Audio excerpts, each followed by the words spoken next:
뭐 너희가 아는 내용도 있을 테니까 뭐 안다 싶은 건 조금 요약해서 간단하게 하도록 합시다. 자, 이제 원소와 주기율표 이렇게 나오지? 원소와 주기율표.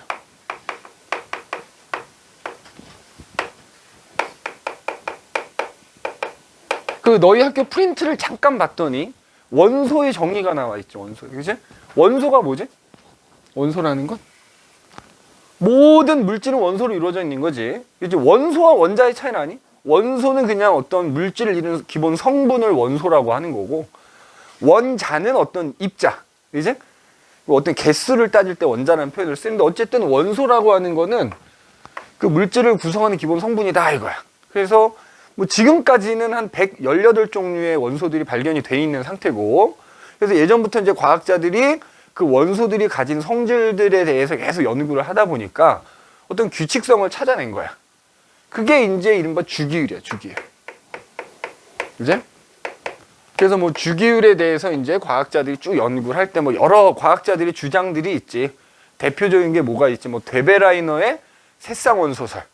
그러니까 데베라이너라는 사람이 원소들을 연구하다 보니까 꼭 세 쌍씩 성질이 비슷한 애들이 나타나더라 이거야. 그게 이제 데베라이너의 새쌍원소설이고, 새쌍원소설.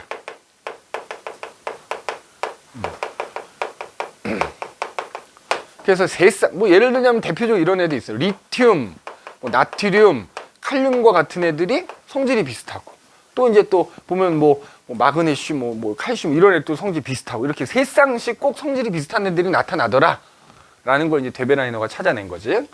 그 다음에 이제 나오는 게 뮬렌즈라는 사람이 있어요. 뉴렌즈 또는 뮬렌즈라고 하는데, 자, 이 사람은 자, 원소들을 원자량 순서대로 쭉 이렇게 놓고 따져보다 보니까 원자량 순서로 8번째마다 성질이 비슷한 원소가 반복적으로 나타나더라는 걸 찾아냈어. 그래서 이 사람의 주장을 우리가 이제 옥타브설이라고 하죠. 옥타브설.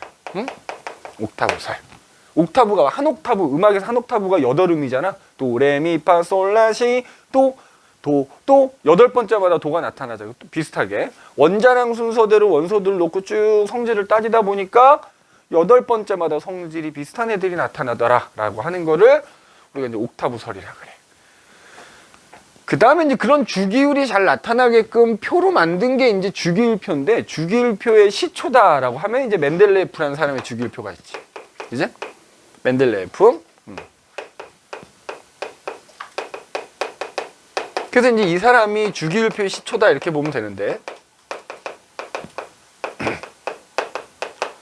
그래서 이제 이 사람도 마찬가지로 그때 당시에 한 63종류, 4종류의 원소들이 발견이 돼 있었대. 그래서 그 원소들을 원자량 순서대로 쭉 이렇게 놓고 성질들을 따지면서 성질이 비슷한 애들이 세로줄에, 같은 세로줄에 오게끔 표를 만든 거야, 이 사람이.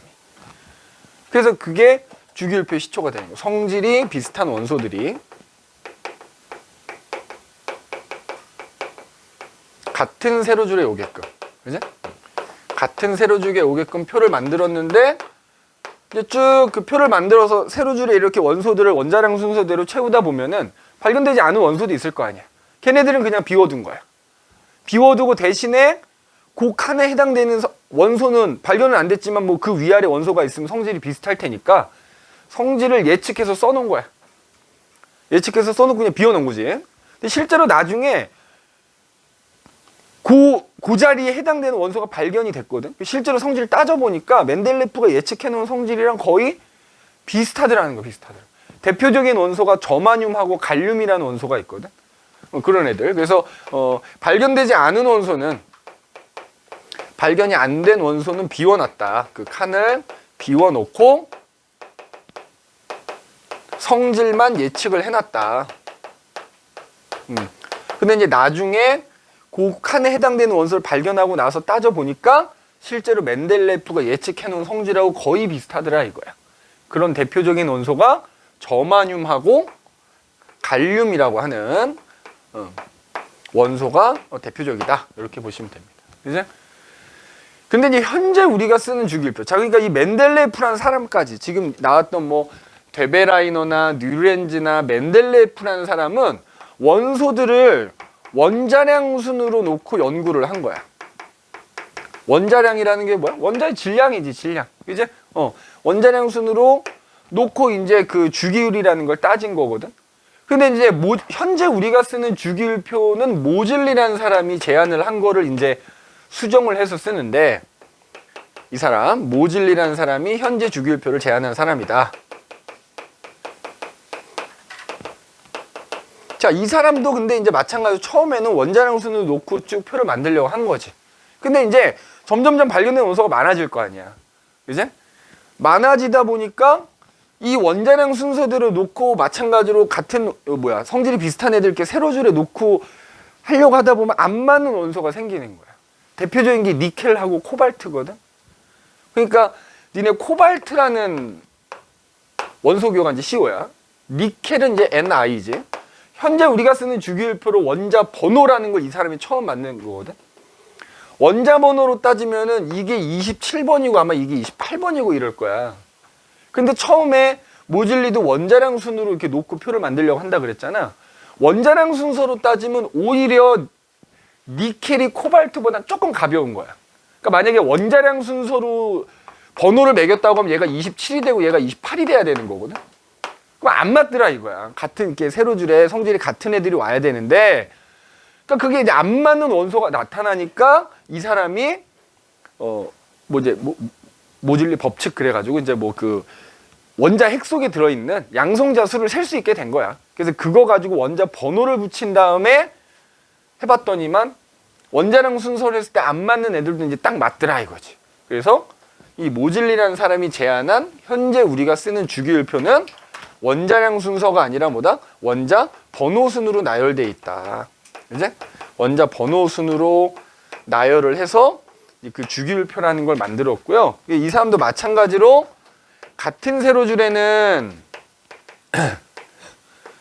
성질이 비슷한 애들이 오게끔, 그죠? 성질이 비슷한 원소가 오게끔 표를 만들었고, 그 다음에 같은 가로줄에는 이제 쉽게 얘기하면 전자가 들어있는 전자 껍질 수가 같은 애들, 전자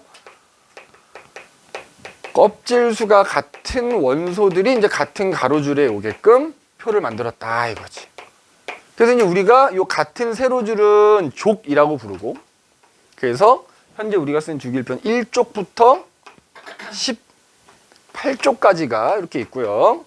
그 다음에 같은 가로줄은 뭐라고 부르는 이제 주기라고 불러. 주기.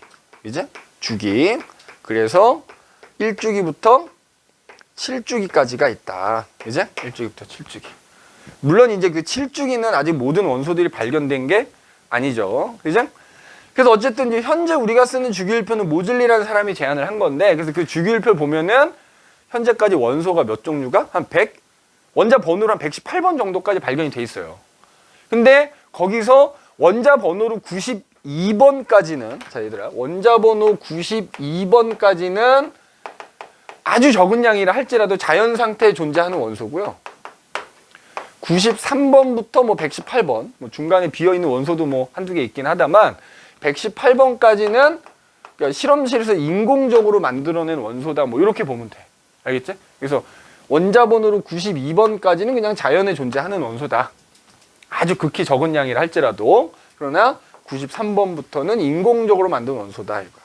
그럼 이제 요 모즐리라는 사람이 제안한 주기율표를 여기다 간단하게 그려보는데, 그 정훈하고 민재는 내가 수업한 지 얼마 안 돼가지고 우리 원자 번호로 있잖아. 1번부터 20번까지 중학교 때도 선생님들이 외우라고 이렇게 들었지? 무조건 원자 번호 1번부터 20번까지는 쿡 찌르면 쿡 나와야 돼. 16번 하면 쿡 나와야 된다고. 15번 이런 망설이면 안 돼. 쿡 찌르면 쿡 나와야 돼. 그죠? 15번 인이야 이런 식으로. 14번 이렇게 생각하면 안 돼. 그냥 쿡 나와야 돼. 그냥 암기가 돼 있어야 됩니다. 알겠지? 여차하면 내가 주기율표 빈칸 주고 쓰라고 한다. 그죠? 그러니까 그건 그냥 기본으로 깔고 가야 되는 거니까. 그래서 원자 번호 20번까지 외워야 되는데, 자 여기 이제 세로줄은 족이라고 하고 가로줄은 주기라고 그랬잖아. 원자 번호 20번까지만 따지면 주기는 1주기부터 4주기까지만 해당이 돼요. 원자번호 20번까지 쭉 순서대로 이렇게 주기표 채워보면 딱 4주기까지가 되고요. 그 다음에 족 같은 경우도 원자번호 1번에서 20번까지는 3족부터 12족은 해당되는 원소가 없습니다. 이것도 일단 기억하고 있어야 돼. 자, 그래서 이제 여기다가 간단히 이렇게 그립시다. 이렇게.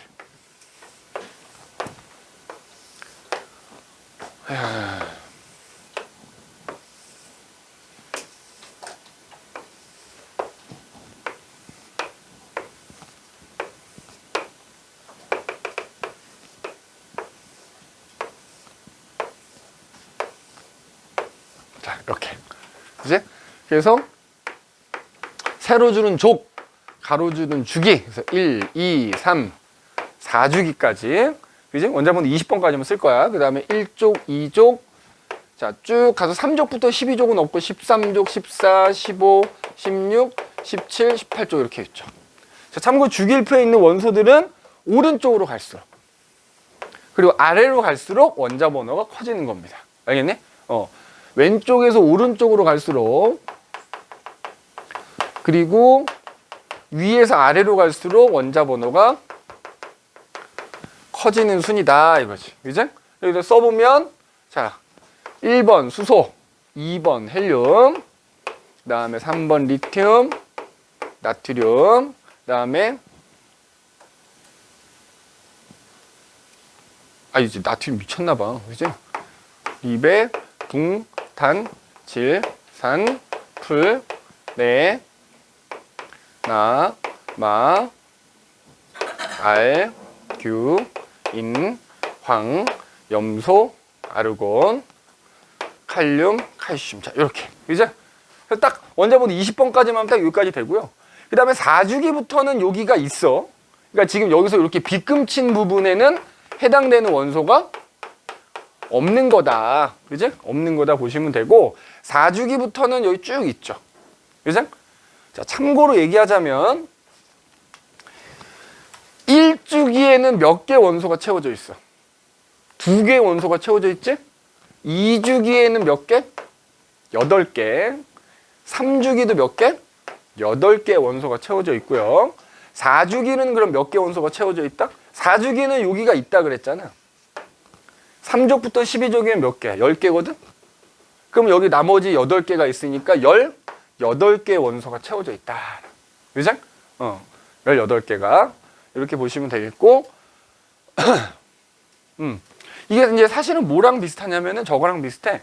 그 각 원자의 전자들이 들어있는 전자 껍질마다 채워질 수 있는 전자수 거의 같다고 보면 되거든. 그러니까 첫 번째 껍질에는 전자가 항상 2개만 채워질 수 있어. 그거랑 여기 주기일표에 채워져 있는 원자수가 또 같아. 그것도 참고하시면 좋을 것 같고요. 그래서 각 주기에 채워져 있는 원자수는 이렇게 된다 이거지. 그래서 1번, 2번, 3, 4, 5, 6, 7, 8, 9, 10 이렇게 쭉 가. 그죠? 그래서 같은 세로줄은 이제 성질이 비슷하다 그랬잖아. 자, 참고로 1족 같은 경우에는 어떻게 되나? 1족은 좀 이따 이제 하겠지만 1족은 수소를 제외한 나머지 애들이 성질이 비슷해요. 그죠? 이제 뒤에 가면 나오겠지만 얘네를 이제 우리가 알칼리 금속이라 부르고, 그죠? 그 다음에 이제 2족도 얘네들끼리 또 성질이 비슷해. 이거는 시험에 안 나옵니다. 알칼리 토금속이라고 하고요. 뭐 이런 식으로 이제 같은 세로줄에 있는 성질이 비슷한 거지. 그래서 이제 17족 같은 경우는 또 요거는 좀 외워두는 게 좋아. 17족 같은 경우에는 원자 번호가 20번이 넘어가지만 같은 족에 있는 애들이기 때문에 요거 외워두는 게 좋거든. 여기 브로민, 아이오딘이라는 애가 이렇게 4주기, 5주기에 이렇게 있습니다. 그 다음에 여기 18쪽은 또 얘네들끼리 또 성질이 비슷하고요. 그래서 이렇게 같은 세로줄끼리는 성질이 비슷하다 이거지. 그죠? 자, 그러면 왜 같은 세로줄에 있는 애들은 성질이 비슷하냐? 이 얘기를 해보자 이거야. 이 얘기를. 자, 예를 들어서 얘네 갖고 해봅시다. 리튬하고 나트륨 갖고 얘기해보자면 리튬은 원자 번호 3번, 나트륨은 11번이야. 자, 모든 원자는 원자 번호가 몇 번이든 간에 전기적으로는 중성을 떼야 돼. 그러니까 원자 번호가 3번인 리튬은 원자 핵 속에 양성자가 3개가 있다는 얘기야. 그래서 원자 핵이 플러스 3만큼의 전기를 띠는 거거든. 그러면 그 주변에 전자가 3개가 있어야 돼. 전자 하나가 마이너스 1을 띈다고 보는 겁니다. 니네 오늘 그거 배우지 않았냐? 빅뱅 시간에? 그치? 상대적인 전하량 양성자 하나는 플러스 1로 치는 거고요. 전자 하나 마이너스 1로 치는 거야.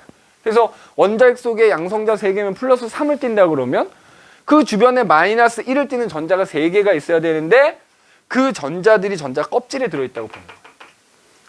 그래서 이제 원자핵 주변에 전자 껍질이라는 게 이렇게 있고요.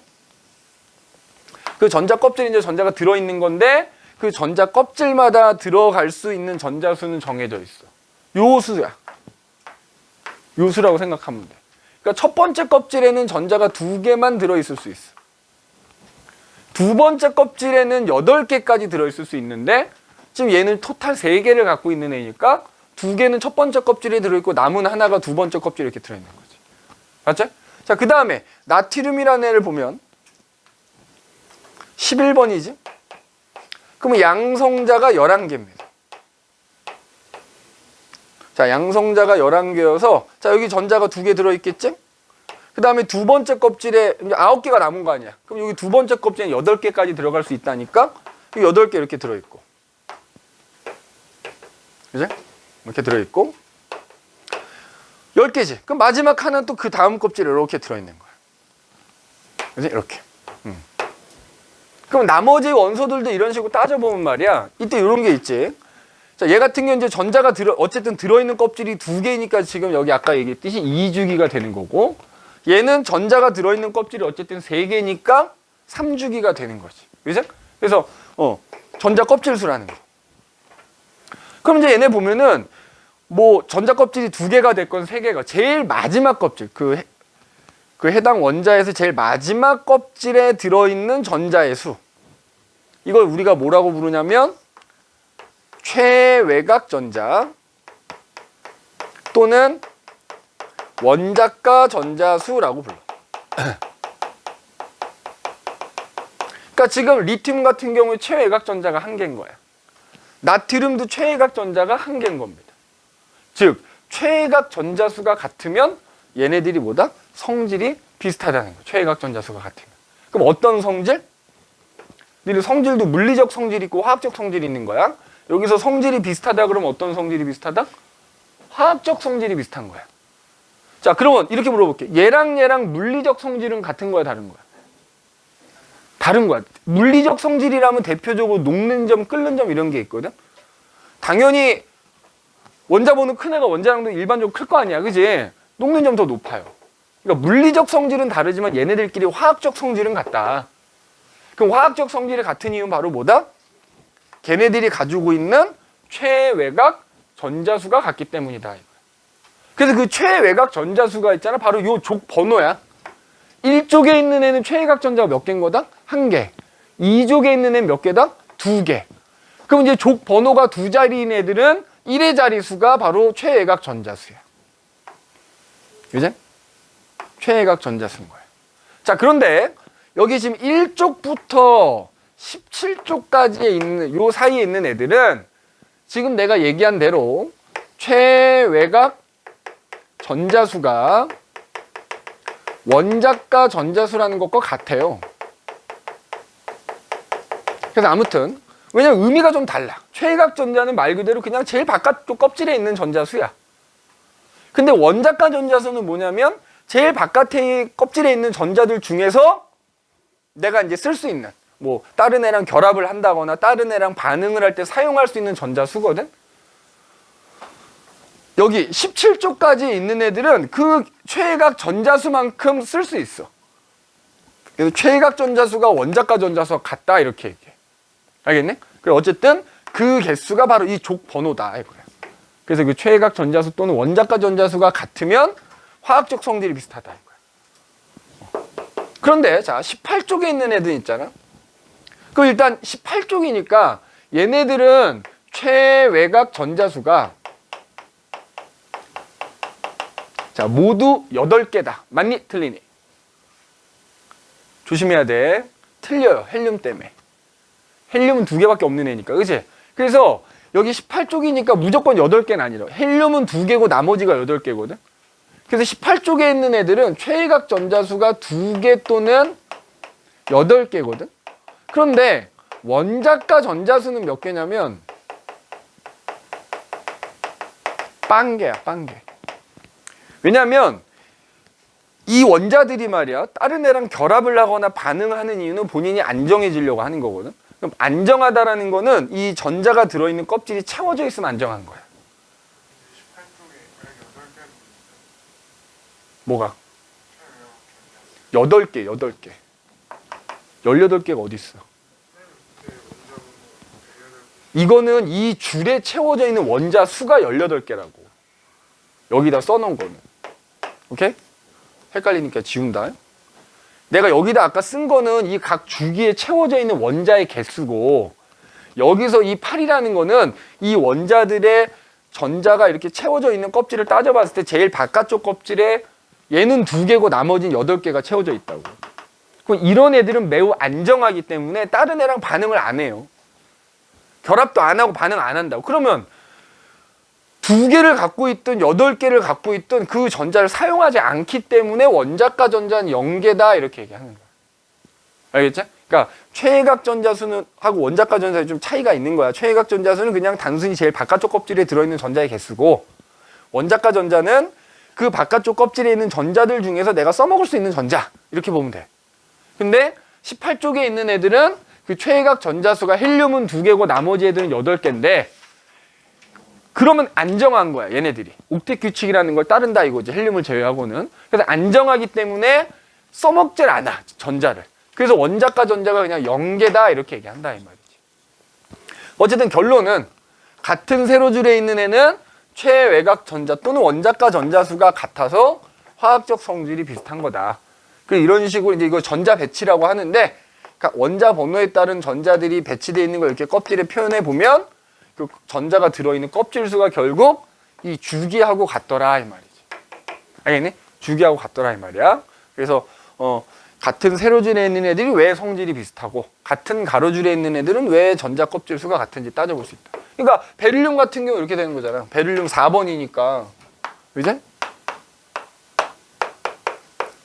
전자가 주변에 4개가 있어야 될 거 아니야. 그럼 얘는 이렇게 4개가 있겠지. 여기 2개 채워져 있고 여기 2개.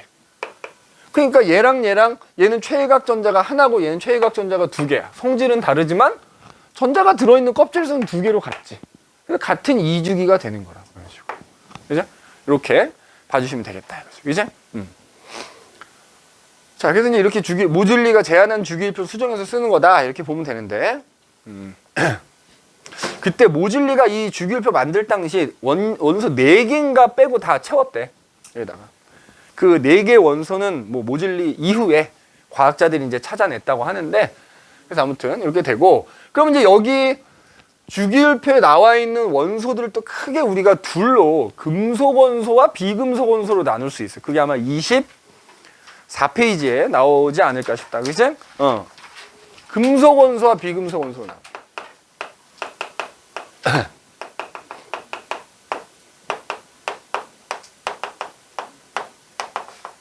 자, 여기다 이제 동그라미를 해보면 말이야. 지금 내가 원자번호 20번까지만 써놨으니까.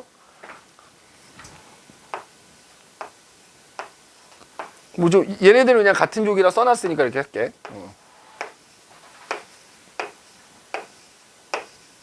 요런 애들. 자, 얘네들 지금 동그라미 친 애들은 다 뭐야? 비금속 원소. 그럼 나머지 지금, 얘도 수소까지. 그럼 나머지 지금 동그라미 치지 않은 애들은 뭐야? 금속. 거기에 니네 보니까 요거 있더라고. 얘네들 있지, 얘네들. 여기 붕소하고 규소라고 하는 애는 뭐 따로 준금속이라고 분류하기도 하는데 그냥 넓은 의미로 봤을 때 비금속으로 취급하면 됩니다. 왜냐면 우리가 뒤에 가서 공유결합이라는 거 배울 텐데 어차피 얘네들이 공유결합하는 애거든, 정훈아? 그지? 공유결합하는 애들이니까 그냥 비금속으로 쳐도 상관이 없습니다. 그지? 다만 굳이 구분하자면 준금속이라 그래가지고 금속과 비금속의 성질이 둘 다 나타나는 애들이야. 그래서 얘네들은 주로 이제 반도체 만들 때 많이 이용을 합니다. 근데 특히 실리콘, 규소가 실리콘이거든, 영어로. 반도체 만드는 재료죠. 반도체 만들 때 많이 이용한다라는 거. 그럼 이제 나머지가 금속인데, 자, 원자번호 20번까지만 놓고 봤을 때는 비금속이 훨씬 많아 보이잖아. 근데 사실은 주기율표 전체가 7주기까지 있으니까 전체로 놓고 보면 금속 원소가 훨씬 많다고요. 그 개수로는. 그제? 금속 원소가 훨씬 많아요. 지금 요 20번까지만 놓고 봤을 때는 비금속이 더 많지만 실제로는 금속이 더 많다. 그죠? 그럼 얘네들이 이제 어떤 특징이 있느냐? 자, 내가 지금 여기 7주기까지 그리진 않았는데, 그죠? 그리진 않았는데, 그래서 금속 원소는 대체로 이렇게 왼쪽 아래에서 중앙까지 이렇게 위치하고 있어요. 그죠? 왼쪽 아래에서, 그러니까 주기율표상에서 왼쪽 아래편 LA에서 이제 중앙까지, 그죠? 중앙까지 이렇게 분포하는 원소다. 이렇게 보시면 되고, 비금속 원소는 주로 이제 이 오른쪽 위쪽으로 이렇게 조금, 그죠? 전체 중에서는 비금속이 더 적다 했으니까 주로 오른쪽 위편에 위치한다.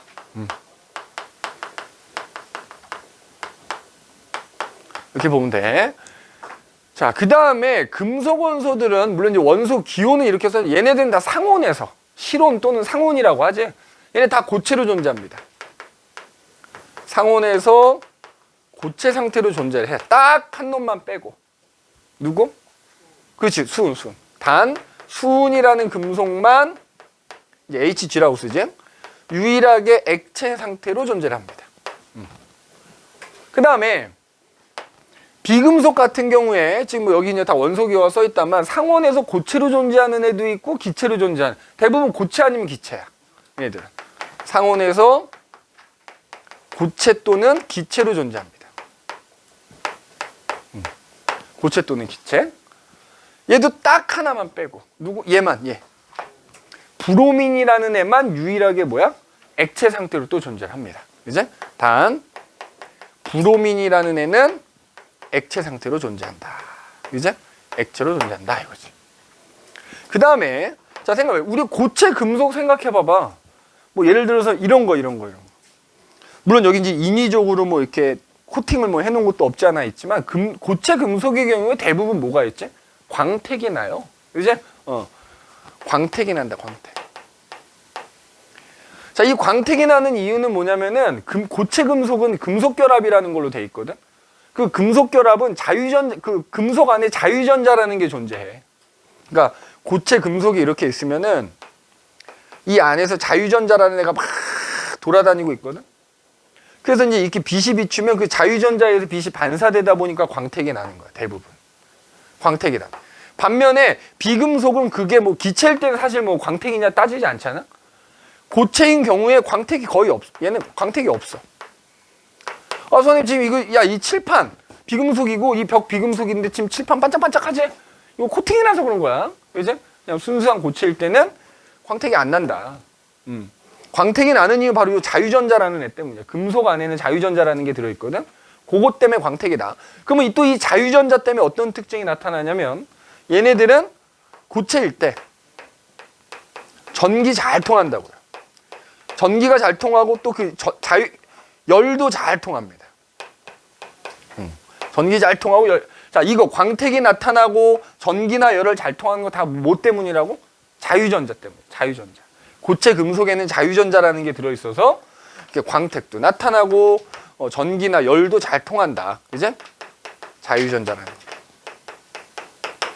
반면에 비금속은, 그지? 비금속은 그게 고체라 하더라도 아까 자유전자라는 게 없기 때문에, 그러니까 전자라는 게 전기를 띠는 애는 거잖아. 전기를 띠는 애가 어쨌든 움직이니까 전류를 통하는 거잖아. 근데 비금속은 고체도 그런 게 없어. 그래서 대부분 전기나 열을 잘 통하지 않습니다. 대체로. 여기다 대체로. 그럼 대체로란 말은 뭐야? 통 하나도 있다는 얘기지. 대표적인 게 누구다? 니네 손에 다 들고 있어. 흑연이야, 흑연. 이제 탄소라는 비금속 원소로 이루어진 고체인데 얘는 그 구조적인 특징 때문에 예외적으로 전기가 통한다. 단 흑연은 예외. 이렇게. 그러니까 흑연이란 놈 제외하고는 대부분의 비금속 고체들은 전기 잘 통하지 않는다. 열도 잘 통하지. 근데 고무 생각해요. 고무 다 비금속 원소로 돼 있거든. 물론 순수한 한 종류의 원소는 아니겠지만 전기 안 통해. 이제 그래서 비금속 원소로 이루어진 고체는 전기 잘 안 통한다. 이렇게 보여줍니다. 그 다음에 자, 내가 만약에 어떤 그 고체를 있잖아. 외부에서 힘을 가하면 어떻게 되느냐. 외력을 가하면. 고체 금속, 자, 예를 들어서 여기 어떤 쇳덩어리가 하나 있다. 내가 망치로 땅땅땅 치면 어떻게 되지? 이거 부서져서 가루되지 않잖아. 금속들은 얇게 펴지거나, 그죠? 펴짐성, 뽑힘성, 실처럼 가늘게 뽑아낼 수 있거든. 기계의 힘을 이용하면 이런 성질이 나타나. 자, 펴짐성이라는 말을 다른 말로 뭐라고도 하냐면 전성이라고. 전성. 뽑힘성을 다른 말로, 아니 우리 왜냐면 이제 교재 숙제하다 보면 이런 말이 나올 수 있거든. 전성은 펴짐성, 연성은 뽑힘성 뭐 이렇게 얘기하는 거예요. 전성과 연성이 나타난다. 반면에 비금속으로 이루어진 고체는 외부에서 힘을 가하면 어떻게 되나 그냥 부스러집니다. 부스러져. 그죠? 부스러져. 부스러집니다. 근데 흑연은 샤프심, 연필심이 흑연인 이유가 뭐야? 이 힘을 가했을 때 걔네가 부스러지면서 종이에 묻어나기 때문에 내가 필기할 수 있는 거거든. 그래서 쉽게 부스러진다. 이렇게 봐주시면 됩니다. 자, 그 다음에 요건 이제 뒤에 나오는 화학결합과 관계가 있는데 우리가 이제 금속원소라고 부르는 애들 있잖아. 특히 여기 1, 2족. 그 다음에 요 아래쪽에 이렇게 있는 얘네들은 대체로 다 전자를 잃으려고 해. 전자를 잘 잃어요. 금속원소들은 대체로 그 전자를 잘 잃어.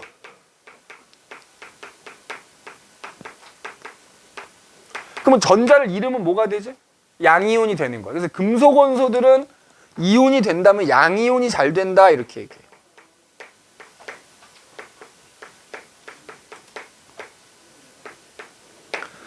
그 다음에 뒤에 뭐 시험 범위는 2학기가 되겠지만 전자를 잃는 거 우리가 다른 말로 뭐라고 할까? 산화라고 해요. 산화.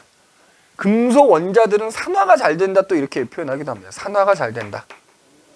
그래서 양이온이 되려고 하는 성질이 있다 이런 거고, 반대로 음이온인 애들은 그러니까 비금속인 애들 특히 여기 뭐 얘네들 16족 17족 애들이 대표적인데 전자를 얻으려고 하는 경향이 강해요. 전자를 잘 얻는다. 비금속은. 그럼 전자를 얻으면 뭐가 된다? 중성이었던 원자가 전자 얻어버리면은 음이온이 되는 거지. 음이온이 잘 된다 이렇게 얘기해. 음이온이 잘 된다.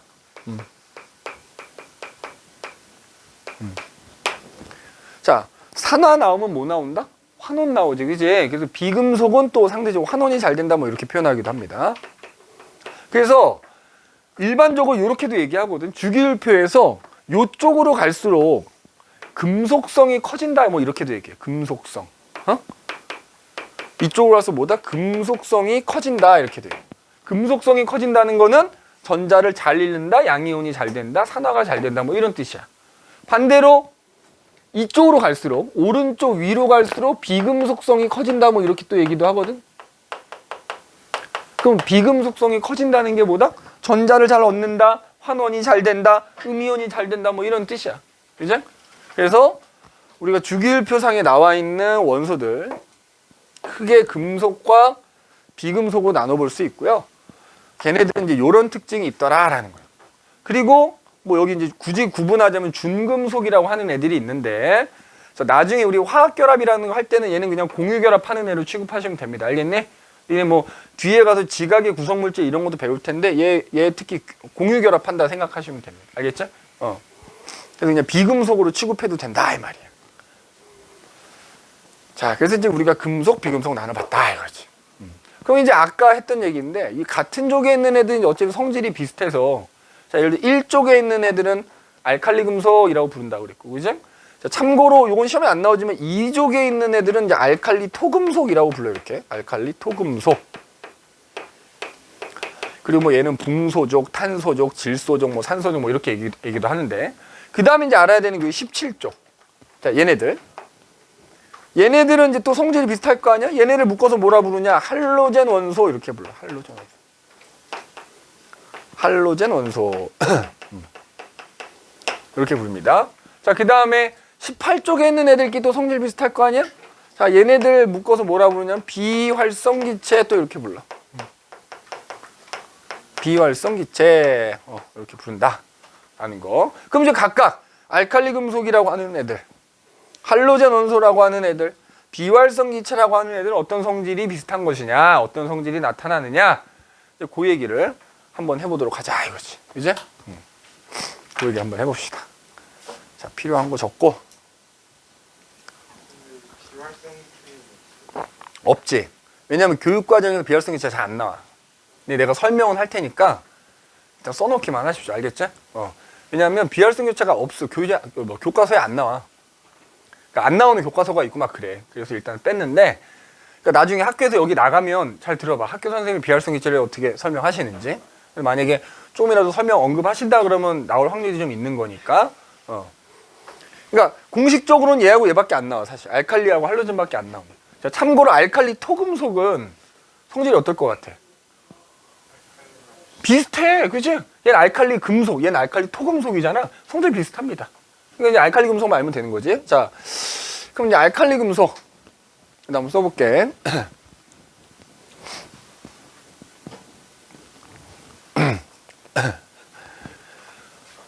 자, 우리가 이제 알칼리 금속.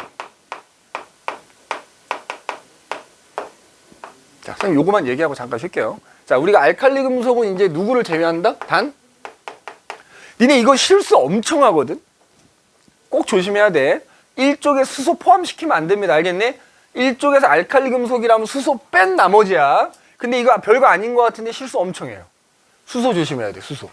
미셸이. 근데 생각해봐. 지금 이게 동그라미 비금속이었잖아. 야, 비금속과 금속인데 성질이 같을 리가 없잖아. 그치? 그래서 1쪽 할 때는 꼭 수소를 조심해줘야 된다. 단, 수소를 제외한 나머지 애들. 그래서, 자, 리튬, 나트륨, 칼륨이라는 애가 있어요. 이제 원자 번호수는 이제 칼륨으로 가서 커지는 건데, 자, 일단 얘네들이 상온에서 당연히 고체일 거 아니야, 그지? 맞지? 그리고 당연히 반짝반짝 뭐야? 광택이 난다 그랬잖아, 그지? 자, 예를 들어서 리튬이라는 금속이 이렇게 있어, 이제? 자, 근데 얘네들은 고체인데 있잖아. 어느 정도 칼로 그냥 쉽게 잘려요. 고체는 고체인데 굉장히 물러요. 그래서 칼로 쉽게 잘릴 정도로 무르다 이렇게 얘기해. 쉽게 잘릴 정도로 무르다. 그럼 봐봐. 여기서 내가 만약에 칼로 얘를 이렇게 쫙 잘랐어. 자르면 어떻게 되느냐? 물론 이제 이 상태에서 마찬가지이긴 한데 어쨌든 칼로 내가 예를 들어서 이렇게 잘렸다. 그럼 이제 표면이 있을 거 아니야. 그게 공기 중에 닿자마자 광택이 사라져 버립니다. 칼로 자르자마자 이 광택이 사라져 버려. 광택이 사라져 버려. 그럼 왜 사라지느냐? 바로 이 알칼리 금속이라고 하는 애들이 공기 중에 있는 산소랑 겁나 반응을 잘하는 거야. 그러니까 사실은 이렇게 리튬이라는 애를 꺼내 놓는 순간 이미 표면에 있는 광택이 사라져 버려요. 거기서 이제 칼로 자르면 그 안쪽에 있던 표면이 드러나면서 순간 광택이 났다가 사라져 버려요. 왜 그러냐면 뭐랑 반응을 겁나 잘한다고?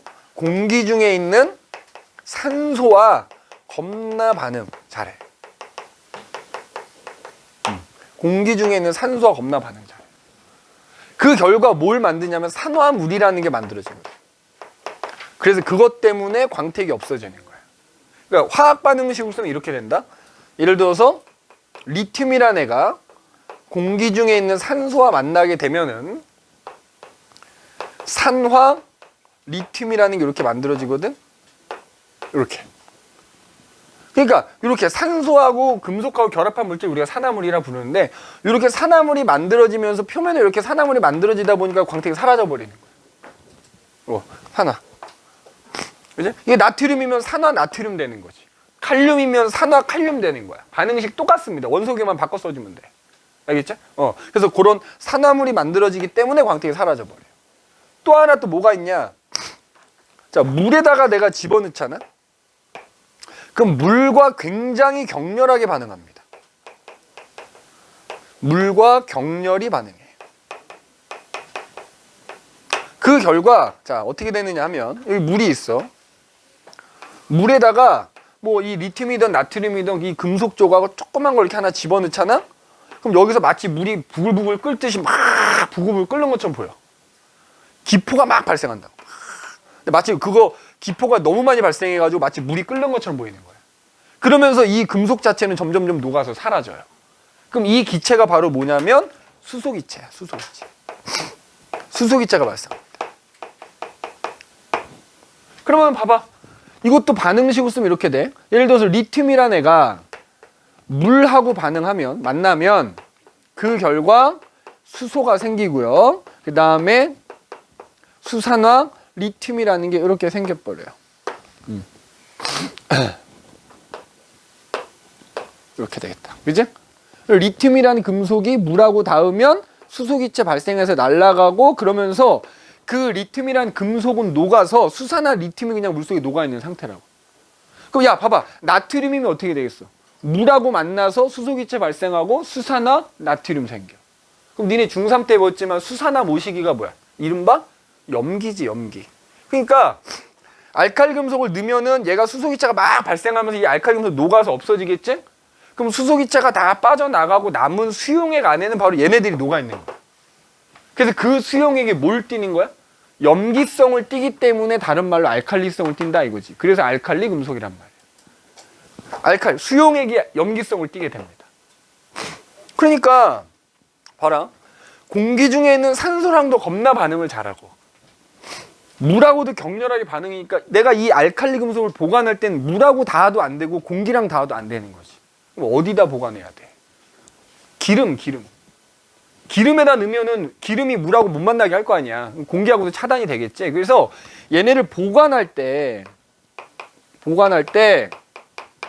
석유라든가 혹은 액체 파라핀. 니네 그 파라핀이 저거랑 비슷한 거야. 그 있지. 양초 있지, 양초. 양초 녹으면 뜨거운 촛농 흘러내리지. 그게 약간 액체 파라핀이라고 생각하면 되거든. 거기다가 넣어서 보관하는 거야. 액체 파라핀에 넣어서 보관한다. 그지? 왜? 물하고도 만나면 안 되고 산소하고도 만나면 안 되니까. 특히 물하고 만나면 수소기체 발생하고 나서 염기성을 띠기 때문에, 알칼리성을 띠기 때문에 알칼리 금속이라 한다 이 말이야. 그 다음에 마지막으로 또 이게 있어. 이 알칼리 금속은 말이야. 여기 봐봐. 얘네들 있지. 할로젠 원소하고 반응합니다. 자, 알칼리 금속하고 할로젠 원소라는 애들이 서로 반응을 하잖아? 그럼 이른바 염이라고 하는 게 만들어져. 염. 이거 우리가 뒤에 배우는 이온결합하고 관계 있는 거야. 자, 일쪽에 있는 알칼리 금속하고 할로젠 원소가 만나면 뭐가 만들어진다고? 염이라는 게 만들어져. 이것도 예를 들어서 화학 반응식 하나 써볼게. 봐봐.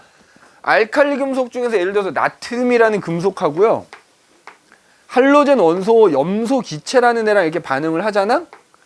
그러면 그 결과 염화 나트륨이라는 물질이 이렇게 생기거든.